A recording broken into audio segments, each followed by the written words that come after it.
Hi everyone, thank you for joining me today.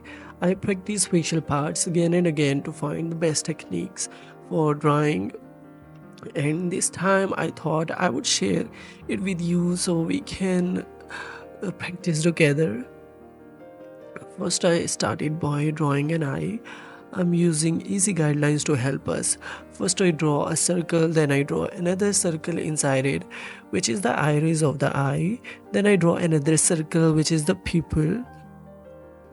Then I draw all the details in the iris. Then I draw the upper and lower eyelids. Then I draw the rest of the details. It's great to practice individual facial features, and also this is the basic step for the portrait drawings. So we are starting with it. I recommend to use the guidelines first. When you get everything and all the flow and structure and the basic outlines into your hands, then you can draw even without using any kind of guidelines. It's great to shade all the parts gradually, but I believe that this technique can be a little confusing and lacks focus on the specific part. So when I'm satisfied with the specific part of the drawing, then I will go on to the other one. Shading is one of the most time consuming parts. I like to build up the layers gradually using various grades of pencil for the shading. For this, I'm using a 2B pencil, then I will use a 3B for the slightly darker values, a 4B for the darkest shadows, and an 8B for the darkest ones. In this case, the pupil of the iris is the darkest ones. Sometimes the toughest critic we face is ourselves. That little voice inside our heads can be brutal, telling us we are not talented enough, that we will never improve. Self doubt, that internal discouragement, is something everyone grapples with. It can be incredibly frustrating, especially when you are putting in the work and not seeing the progress you expect. But here's the thing I have learned: discouragement, believe me, can actually be a catalyst for improvement. Think about it. When you feel discouraged, what do? You reflect, you start to analyze your work, you pinpoint what's not quite working, you ask yourself, what am I missing? What could I do better? And that reflection, that critical self assessment, is where growth happens. For me, whenever I have felt discouraged, I have gone back to my drawings, studied them, and thought about them over and over. I had asked myself, what could I have done to create more depth? What about the proportions, the shading? And then the next time I pick up my pencil, I am armed with that knowledge. I approach my drawings with a renewed focus, a determination to improve on those specific areas.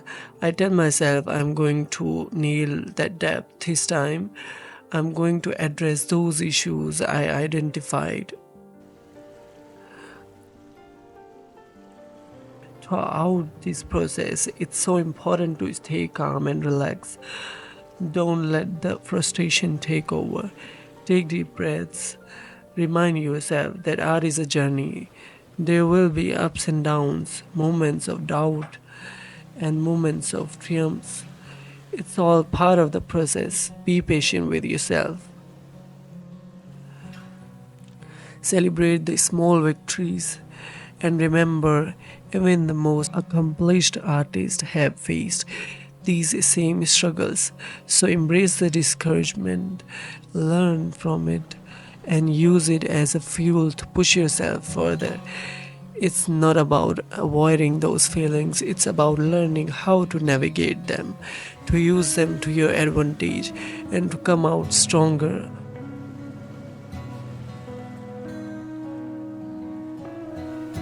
This eye drawing is actually taking more time than I thought because of all the little details in the iris.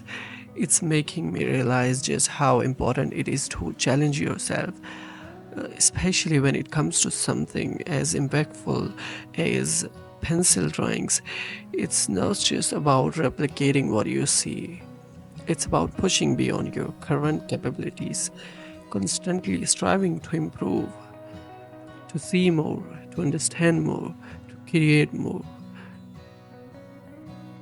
Realistic pencil drawing is fascinating skills to develop.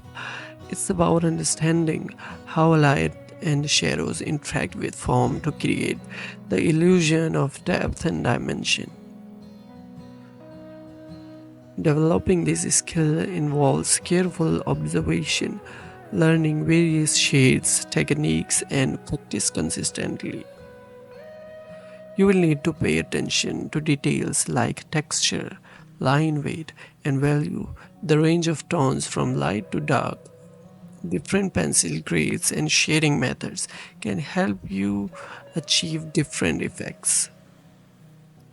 Careful layering of graphite combined with precise line work can be used to build up tones and create realistic texture. While it takes time and practice, anyone can learn to draw realistically.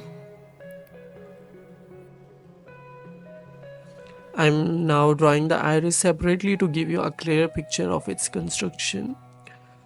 Because the iris is the eye's key feature, the main focal point, so it's important to understand how it's built.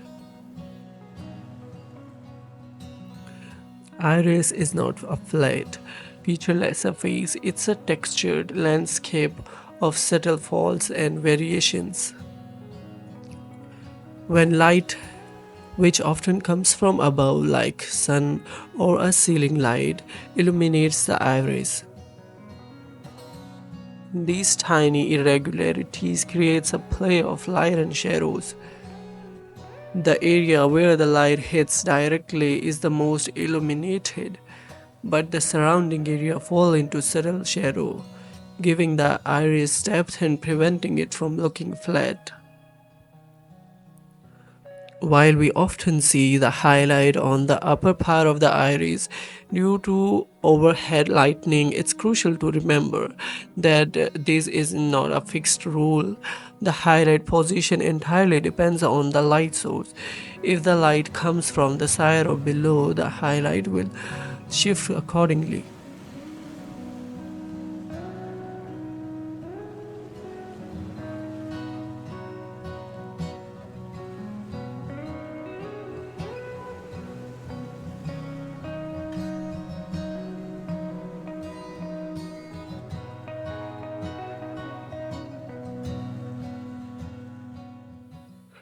What helped me improve faster? Practice is key, but it's mindful practice that makes the difference. Engage fully with your work, observe carefully, and strive to understand the underlying principles. Having a vision, even a feeling, can provide direction, but it's the combination of consistent effort, patience, and the courage to learn from our setbacks that truly allows us to soar. So try to create that moment of deep conversation with your work, and you will see how much it affects your drawing, how much it affects your usual process.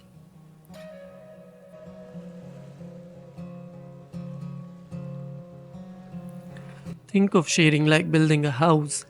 You wouldn't start by throwing all the bricks at once, right? It's the same with shading. Start light and build up those tones gradually. Too much pressure too quickly can ruin your drawings. You get blotchy and uneven shading, and it becomes hard to layer more graphite on top. And that's where the tones come in. Think of tones like the different materials you use to build that house: the wood, the stone, the glass. Each one adds something unique in a drawing. Your range of tones, from the lightest highlights to the deepest shadows, it what gives your work depth, dimension, and realism. Too much pressure too soon limits this range. It's like trying to build a whole house with just only one type of brick. It will be flat and uninteresting, right? You need those subtle variations in tone to create contrast, to show where the light hits and where the shadows fall. These variations are what make your drawing come to life. They create the illusion of form and volume. Without a full range of tones, your drawings will look flat and lack visual impact. So remember, it's not just about dark and light, it's about all the shades in between that brings your drawings to life.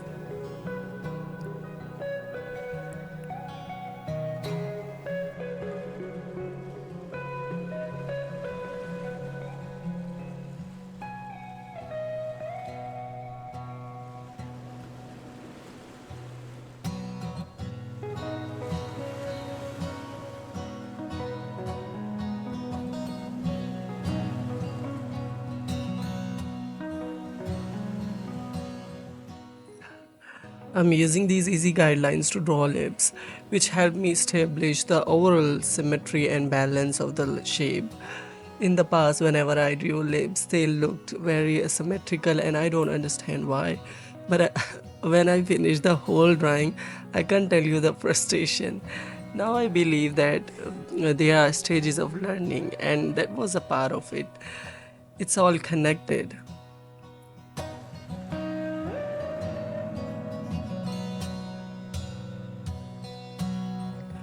I'm shading according to the roundness of the lips, which not only helps me to get the basic form, but also the little wrinkles and the surface detail. I'm blending the layers step by step using a soft paintbrush.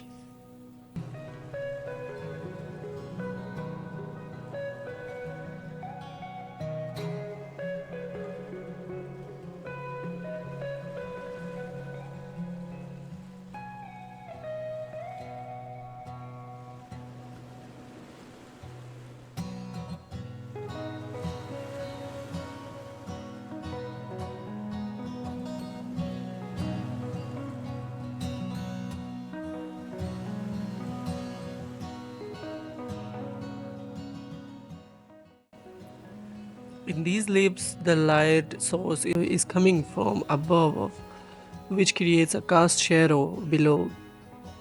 And don't forget to use an eraser to create even more contrast.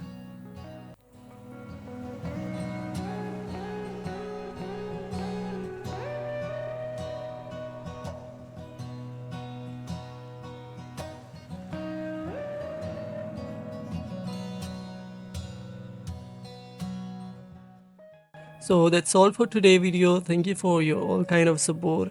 I hope this video is helpful. In case it was, make sure to subscribe to my channel because many new videos are coming soon.